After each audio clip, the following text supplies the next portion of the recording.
बिस्मिल्लाहिर्रहमानिर्रहीम, अस्सलाम वालेकुम। मैं असदुल्ला खान हूँ। पूरे पाकिस्तान की नजरें इस वक्त सियालकोट की तहसील समड़ियाल पर हैं, जहां पीपी 52 में कल जिमनी इलेक्शन होने जा रहा है। जिमनी इलेक्शन होते रहते हैं, लेकिन ये जिमनी इलेक्शन क्यों इतनी अहमियत का हामिल हो गया है?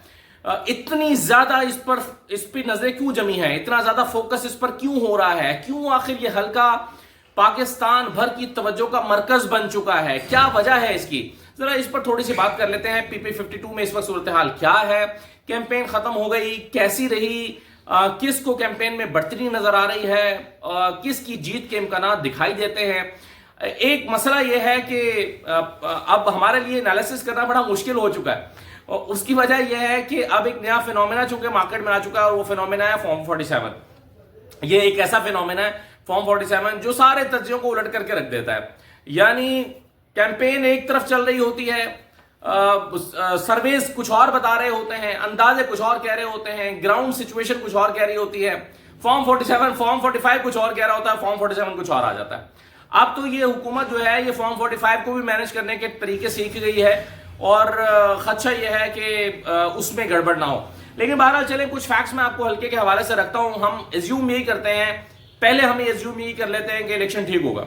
हम एज्यूम करते हैं कि फेयर इलेक्शन हो रहा है, तो फेयर इलेक्शन होता है तो उसमें क्या होगा, पहले हम इस पर बात कर लेते हैं। देखें, पीपी 52 जो समड़ियाल है, ये सियालकोट की तहसील समड़ियाल है, जो सियालकोट शहर से कोई 20-25 किलोमीटर के फासले पर है, और ये खुद भी शहरी हल्का ही है समड़ियाल।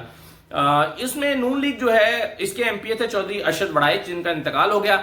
उनके इंतकाल के बाद ये सीट खाली हो गई। 2024 के जो इलेक्शन थे, 8 फरवरी 2024 को जो हुए थे, उसमें चौधरी अरशद वड़ाइच फॉर्म 47 के मुताबिक 58,000 से ज्यादा, 58,300 वोट उन्होंने हासिल किए। फाखिर निशात घुम्मन ने 50,000 से कुछ ज्यादा वोट हासिल किए। और तीसरे नंबर पर जो कैंडिडेट थे वो यहाँ पर तहरीक लब्बैक के थे, जिनके 11,500 11,500 वोट थे। और ये 11,000 वोट, जाहिर है तहरीक लब्बैक अब एक ऐसा फैक्टर बन गई है जो खुद तो इलेक्शन नहीं जीत पाती, लेकिन बहरहाल वो एक ऐसा डिसाइसिव फैक्टर जरूर बन जाती है। क्योंकि आप देखें, जीत और हारने और जीतने वाले का फर्क 8,000 का है, लेकिन टीएलपी के उम्मीदवार का जो वोट है वो 11,500 है। लेकिन जो टीएलपी के थे वो राना शफाकत साहब थे, और इस मरतबा भी वो खड़े हुए हैं। अब ये जो इलेक्शन हुआ था, जिसमें दायरा पाकिस्तान तहरीक इंसाफ का मौक़िफ़ ये है कि फॉर्म 45 पर वो ये हल्का जीत गए थे, बल्कि पूरा सियालकोट ही ऑलमोस्ट जीत गए थे। क्योंकि अगर राना शमीम ब्रिगेडियर घुमन से हार सकते हैं, और ख्वाजा आसिफ 50-60 हज़ार वोटों के फर्क से राना डार से हार सकते हैं, तो फिर कौन जीता होगा यहाँ पर? तो एमपीए मेरे ख्याल 10-11 एमपीए हैं, 11 एमपी हैं शायद सियालकोट में। तो अगरचे पाकिस्तान तहरीक इंसाफ के एमपीएस यहाँ से जीत नहीं सके, लेकिन फॉर्म 45 पर बहुत सारे एमपीएस जो हैं वो ये दावा करते हैं कि जीते हुए हैं। बहरहाल चौधरी अरशद वड़ाइच साहब के 58,000 वोट थे, और उनके इंतकाल के बाद अब उनकी जो साहबजादी हैं हिना अरशद वड़ाइच, वो ये इलेक्शन उनकी जगह पर लड़ रही हैं। हिना अरशद वड़ाइच जो हैं, ये जिला कमेटी की चेयरपर्सन भी रह चुकी हैं, तो इसलिए सियासत का उनको थोड़ा सा नोहाव भी है। अच्छा, अब मसला यह है कि हिना अरशद वड़ाइच साहबा का जो मुकाबला है, अगेन फाखिर निशात घुमन के साथ ही है, जो कि पिछली दफा तहरीक इंसाफ के उम्मीदवार थे। जो कैंपेन अभी तक यहां पर हुई है, उसमें नून लीग ने बहुत ज्यादा जोर लगाया है। क्यों? यानी नून लीग के एमपीएस, एमएनएस, उम्मीदवार, साबिक उम्मीदवार, जो उम्मीदवार रह चुके हैं, जिन्होंने मुस्तकबिल में उम्मीदवार होना है, वुज़रा, एहसन इकबाल साहब के साहबजादे, ख्वाजा आसिफ खुद, ये तमाम लोग, और फिर सारा दिन सरकारी गाड़ियां, सरकारी डाले, सरकारी लैंड क्रूजरें ये हल्के में खड़ी रहती हैं। और अरमान सुबहानी साहब जो इस वक्त स्टेट मिनिस्टर हैं, वो यहां पर कैंपेन कर रहे हैं। राना आरिफ साहब जो एमपीए हैं, राना अब्दुल सत्तार साहब पीपी 53 से एमपीए, राना शमीम साहब जो खुद हार गए, यहाँ असलम घुमन से हारे थे राना शमीम, और बड़े जमाने के बाद हारे। यानी एक जमाने से राना शमीम जीतते चले आ रहे थे, लेकिन ब्रिगेडियर असलम घुमन से वो हार गए। वो यहाँ पर बहुत एक्टिव हैं, कैंपेन कर रहे हैं। एहसन इकबाल साहब के साहबजादे यहाँ पर हल्के में मौजूद हैं। फिर चेयरमैन, उम्मीदवार, जैसे मैंने आपको बताया कि साबिक उम्मीदवार, ये सारे इस वक्त हल्के में कैंपेन कर रहे हैं। दूसरी तरफ अब तो कैंपेन खत्म हो गई, लेकिन ये कि बहरहाल ये कैंपेन करते रहे। पीटीआई के उम्मीदवार जो फाखिर निशात घुमन है, उनकी कैंपेन भी बड़ी जबरदस्त हुई है। उनकी कैंपेन उमर डार साहब मौजूद थे, लीड करते हुए नजर आ रहे थे। उस्मान डार एक्टिव थे, फिर साहिबजादा हामिद रजा, फिर उमर वकास घुम्मन, सईद भल्ली, नूरी घुम्मन, ब्रिगेडियर असलम घुम्मन खुद, सलमान अकरम राजा यहाँ पर आए, मियाँ बाद फारूक आए, ये सारे लोग मिलकर यहाँ पर इस हल्के में कैंपेन करते रहे। और पाकिस्तान तहरीक इंसाफ की कैंपेन्स के जो विजुअल्स हमने देखे, कॉर्नर मीटिंग्स के छोटे छोटे जलसों के जो विजुअल्स हमने देखे, वो तो ऐसा लग रहा था कि दोनों के आप अगर कैंपेन दोनों के जलसे देख लें तो ऐसा लगता है कि पाकिस्तान तहरीक इंसाफ यहाँ पर क्लियर फेवरेट दिखाई दे रही है। मैं एक दोस्त से बात हो रही थी मेरी सियालकोट में, मैंने उनसे पूछा, सहाफ़ी हैं, मैंने उन सहाफ़ी से पूछा, मैंने कहा कि बताएं जरा कि इस वक्त पोजीशन क्या है। उन्होंने कहा कि शफाफ इलेक्शन हुआ तो कल दोपहर 12 बजे पाकिस्तान तहरीक इंसाफ जीत जाएगी। इतना क्लियर उनका ये जुमला था। मैंने कहा क्या कहते, कल दोपहर 12 बजे तक पीटीआई जीत जाएगी अगर इलेक्शन फेयर हुआ तो। लेकिन साथ ही साथ वहां पर ग्राउंड पर लोग ये भी कह रहे हैं कि जी नून लीग ये इलेक्शन हार नहीं सकती। क्यों नून लीग ये इलेक्शन क्यों नहीं हार सकती? नून लीग ये इलेक्शन इसलिए नहीं हार सकती कि नून लीग ने एक तो ये सीट अपनी जीती थी, जीती से मुराद ये कि जैसे भी जीती थी, लेकिन बहरहाल वो उनके खाते की सीट थी। अब अगर वो ये सीट हार जाते हैं और पीटीआई जीत जाती है तो सारे का सारा बयानिया मरियम नवाज का पानी में बह जाएगा। क्योंकि मरियम नवाज का बयानिया ये है कि उन्होंने 450 प्रोजेक्ट लॉन्च कर दिए हैं 1 साल में, 1.5 साल में, और उन्होंने जनाब ये तो इतने प्रोजेक्ट लॉन्च कर दिए हैं और इतनी मकबूल लीडर बन गई हैं। जो बच्ची किसी तकरीर जलसे में खड़े होकर तकरीर करती है, किसी तकरीब में, वो कहती है कि मैडम मैंने आपको हक करना है, मेरी जिंदगी का ख्वाब पूरा हो जाएगा। मैडम कहती हैं, अच्छा मैडम को अब एक नया फॉर्मेट में निकाला है, मैडम को माइक भी पकड़ा के बैठाया जाता है। आमतौर पर आपने देखा है कि चीफ गेस्ट आया हो, चीफ मिनिस्टर आई, उनको पास माइक भी हो, क्योंकि उन्हें पता होता है कि बच्ची ने एक बात कहनी है और मैंने उसका जवाब देना है। तो अब माइक भी उनको ऑन करके माइक उनके पास रखा जाता है। जैसे ही कोई बच्ची तकरीर करती है, या आपने देखा नहीं है जो फौजियों की तकरीबात होती हैं, वहां पर एक फौजी आता है, वो कहता है कि साहब इजाजत है, मैं शुरू करूं, परेड शुरू करूं, और जो चीफ गेस्ट होते हैं वो कहते हैं जी इजाजत है, और फिर वो शुरू कर देते हैं। क्योंकि अब तयशुदा होता है कि उन्होंने इजाजत मांगनी है और उन्होंने इजाजत देनी है। ये एक फॉर्मेट है पहले से। इसी तरह अब ये मरीम नवाज ने भी फॉर्मेट बना लिया है। एक बच्ची खड़े होकर तकरीर करती है, तकरीर करने के बाद कहती है आई लव यू मैम, ये मैम मैं आप पे कुर्बान, मेरे माँ बाप कुर्बान, मेरी जान कुर्बान, और माँ आ गई है, सब्दी माँ आ गई है। और मैडम फिर माइक करके कहती हैं बहुत शुक्रिया, thank you, I love you. और उसके बाद वो कहती है madam can I hug you, वो कहती है श्योर यू कैन कम और आई विल कम। तो ये मैडम जो है उन्होंने एक फार्मूला बना के ये साबित करने की कोशिश की कि वो सबसे मकबूल लीडर है। अच्छा, अब जाहिर है हमें अंदाजा है कि ये सारा फोटोशूट किस तरह हो रहा है, ये हर बच्चे को पता है। लेकिन मरियम नवाज साहिबा जो है वो चूंकि ये तासुर कायम करना चाहती हैं कि वो सबसे मकबूल लीडर हैं, तो फिर वो कैसे हार सकती हैं? 450 प्रोजेक्ट लॉन्च करके वो कैसे हार सकती हैं? तो उनके लिए हारना बड़ा मुश्किल हो गया। कैंपेन उन्होंने जो है वो इसलिए तगड़ी की है ताकि वो कोई भी जो है उन्हें यानी फॉर्म 47 के ऊपर कम जोर लगाना पड़े, और ये सीट अगर हार गए तो उनका सारा बयानिया मकबूलियत का फारिग हो जाएगा।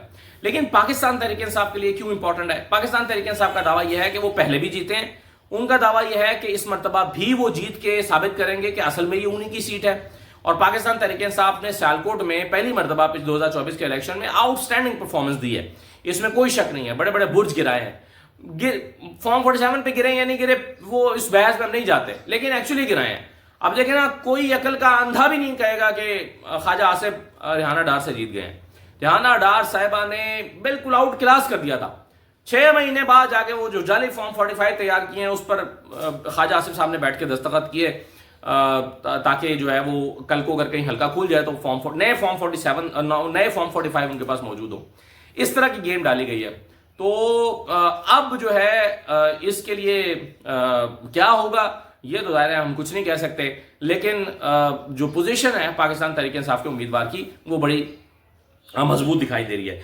एक इंपॉर्टेंट फैक्टर इसमें और भी है कि असलम घुमन साहब जो हैं वो अपने भाई के लिए यहाँ पर टिकट में इंटरेस्टेड थे, लेकिन उनके भाई को टिकट नहीं मिला, नूरी घुमन साहब को। असलम घुमन जो है वो उनके वो फाखिर निशात घुमन जो पिछली दफा लड़े थे टिकट उन्हीं को मिला है। अच्छा, टिकट ना मिलने की 2 वजूहत हो सकती हैं।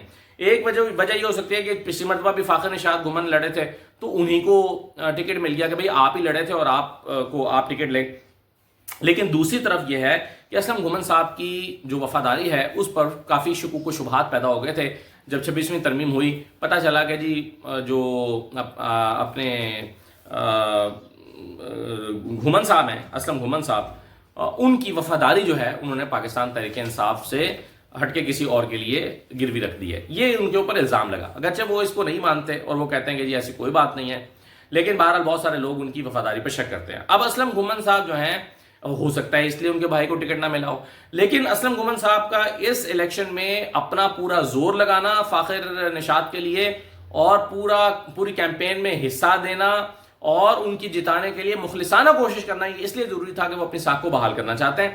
اور اپنی ساکھ جو ہے ان کی وہ اس کے حوالے سے وہ چاہتے ہیں کہ وہ بحال ہو جائے اور جو ان کی ساکھ پہ دھبا لگا ہے وہ دھبا ہٹ جائے, مٹ جائے. تو ظاہر ہے یہ جیت جو ہے اسلم گھمن صاحب کو ایک تھوڑا سا سائے آف ریلیف شاید دے سکتی ہے. لیکن اس الیکشن میں یعنی پاکستان تحریک انصاف کے امیدوار کا جیتنا ان کے امیدوار کے لیے, پاکستان تحریک انصاف کے لیے اور ساتھ ساتھ شاید اسلم گھمن کے لیے بھی امپورٹنٹ ہو گیا ہے. یہ کچھ فیکٹرز ہیں جو اس حلقے میں ہمیں دکھائی دے رہے ہیں. ایک چیز اور بھی اسلم گھمن صاحب کے حوالے سے کہی جاتی ہے کہ اسلم گھمن صاحب کو جیتنے دیا گیا.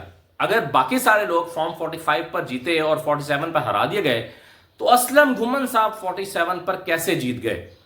اسلم گھمن صاحب کا 47 چینج کیوں نہیں ہوا؟ تو اس کے بارے میں کہا جاتا ہے کہ اسلم گھمن صاحب نے شاید کے حوالے سے شاید پہلے ہی کسی کو یقین تھا یا کانفیڈنس تھا کہ یار یہ اپنا ہی بندہ یہ جیتے گا تو آپ کہیں نہیں جانے والا, اس لیے ان کو 47 جو ہے وہ ان کا 45 چینج نہیں کیا گیا اور ان کو 47 پہ بھی جیتنے دیا گیا. یہ سارے وہ چیزیں ہیں جو اسلم گھمن صاحب کے حوالے سے لوگ کہتے ہیں. ان کے بارے میں جو رائے کچھ عرصہ پہلے, کچھ مہینے پہلے قائم ہوئی. بہرحال ہر لحاظ سے یہ حلقہ بڑا امپورٹنٹ ہو گیا ہے. مریم نواز اپنی برتری ثابت کرنا چاہتی ہیں اور پی ٹی آئی ثابت کرنا چاہتی ہے کہ سیالکوٹ کی سب سے مقبول جماعت پی ٹی آئی ہی ہے.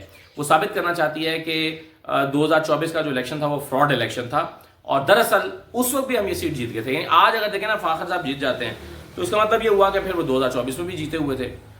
اس وقت تو ظاہر عمران خان کی کیسی ہوا چل رہی تھی. آج بھی عمران خان کی مقبولیت ہے لیکن اس وقت تو جنرل الیکشن میں لوگوں کا ایک جذبہ تھا کہ ہم نے جتانا ہے. اب امپورٹنٹ یہ ہے کہ کتنے لوگ باہر آتے ہیں ووٹ ڈالنے کے لیے, ٹرن آؤٹ کتنا رہتا ہے. گرمی ہے, ظاہر ہے یہ فیکٹر ہے, لیکن اس گرمی میں اگر پاکستان تحریک انصاف موبلائز کرتی ہے جیسے کہ کیمپین میں ہمیں نظر آیا ہے کہ اس نے موبلائز کیا ہے اپنے ورکرز کو, اگر وہ اپنے اسی طرح سے کیمپین میں کل پولنگ ڈے پہ بھی لوگوں کو نکالنے میں کامیاب ہو جاتے ہیں, جوش و جذبہ برقرار رہتا ہے, یہ تاثر بڑا خطرناک ہے کہ جی ہم جس کو مرضی ووٹ ڈالیں جی تو نون لیگ نے جانا ہے. پی ٹی آئی حلقے میں یہ تاثر توڑنے کی کوشش کر رہی ہے. وہ کہہ رہی ہے نہیں, ہم اپنے فارم 45 کی حفاظت کریں گے, آپ نے بس ووٹ ڈالنا ہے. یہ تاثر لوگوں کے اندر اگر پیدا ہو جائے کہ نہیں جیت تو نون لیگ نے ہی جانا ہے, کیا فائدہ ووٹ ڈالنے کا, تو پھر یہ پی ٹی آئی کے لیے ڈینجرس ہے. پھر نون لیگ خود بخود جیت جائے گی. تو پی ٹی آئی کے جو لوگ ہیں وہ حلقے میں یہ کہنے کی کوشش کر رہے ہیں کہ بھائی آپ نے اس بات سے نہیں گھبرانا کہ فارم 47 پہ کون جیتے گا, آپ نے نکل کے ووٹ ڈالنا ہے, اپنا فارم 45 پہلے سیکیور کرنا ہے, فارم 45 پر جیتنا ہے, باقی باتیں ہم سنبھال لیں گے. اور اس لیے پاکستان تحریک انصاف نے اس مرتبہ میک شور کیا ہے کہ تگڑے پولنگ ایجنٹس ہر پولنگ اسٹیشن میں بٹھائے جائیں. جو فارم 47 جس کو دبکا مارا جائے وہ باہر نہ چلا جائے. جس کو دبکا مارے تو یہ نہ ہو کہ وہ کہے کہ جی دبکا مار دیا تو چلو میں جو ہے وہ باہر چلا جاتا ہوں. کسی کو زور زبردستی پولنگ اسٹیشن سے نکالا نہ جا سکے. تگڑے پولنگ ایجنٹ بٹھائے جائیں جو وہاں پر کھڑے ہو کر مقابلہ جو ہے وہ اپنے فارم 45 کی حفاظت کریں اور فارم 45 لے کر باہر نکلیں. کیونکہ اگر فارم 45 پہ پی ٹی آئی جیت جاتی ہے پھر فارم 47 پر جتانا, وہ پھر جیت بھی جائے تو کوئی فرق نہیں پڑتا, رجسٹر ہو جائے گا کہ ہاں پی ٹی آئی ہی جیتی ہے. لیکن اگر فارم 45 مینیج کر کے form 45 per P T I ہار گئی تو پھر وہ ایک بحث جنم لے گی جس میں پھر نون لیگ پی ٹی آئی کو جیتنے نہیں دے گی اس بحث میں. تو پی ٹی آئی کے لیے شاید پہلا ہدف یہ ہے کہ اپنا فارم 45 سیکیور کرنا ہے, فارم 45 کے اوپر جیتنا ہے, باقی چیزیں چھوڑ دیں. جیل سے جو ڈیالا جیل سے عمران خان نے پیغام جاری کیا تھا اس میں بھی انہوں نے کارکنوں کو ہدایت کی تھی کہ سمڈیال الیکشن کی حفاظت کرنی ہے, فارم 45 کی حفاظت کرنی ہے, فارم 45 لیے بغیر نہیں جانا ہے, سارے کلیکٹ کر کے اور نتیجہ وہاں سے آپ نے غیر سرکاری غیر رسمی نتیجہ پہلے مرتب کر لینا ہے. عمران خان نے بھی ہدایت دی تھی. تو بہرحال پاکستان تحریک انصاف بھی ویجیلنٹ ہے, انہیں پتا ہے کہ کیا ہونا ہے, انہیں پتا ہے کہ فارم 47 پہ گڑبڑ کرنے کی کوشش کی جائے گی, انہیں پتا ہے کہ چیلنجز کیا ہیں, اسی لیے وہ بھی اس حوالے سے اپنی پلاننگ کر رہے ہیں. دیکھیے کس کی پلاننگ کامیاب ہوتی ہے. اب انفارچونیٹ چیز یہ ہو گئی ہے کہ پاکستان میں پہلے الیکشن ہوا کرتا تھا کہ جی کانٹے دار مقابلہ ہے, یہ جیتے گا یا وہ جیتے گا. اب ایک بحث ہوتی ہے کہ فارم 45 جیتے گا یا فارم 47 جیتے گا. یعنی نون لیگ مقابلے سے تو آؤٹ ہی ہو چکی ہے, اب فارم 47 اور 45 کی جنگ رہ گئی ہے. تو یہ بہت انفارچونیٹ ہے پاکستان کے جمہوری نظام کے لیے. اجازت دیجیے, اللہ حافظ.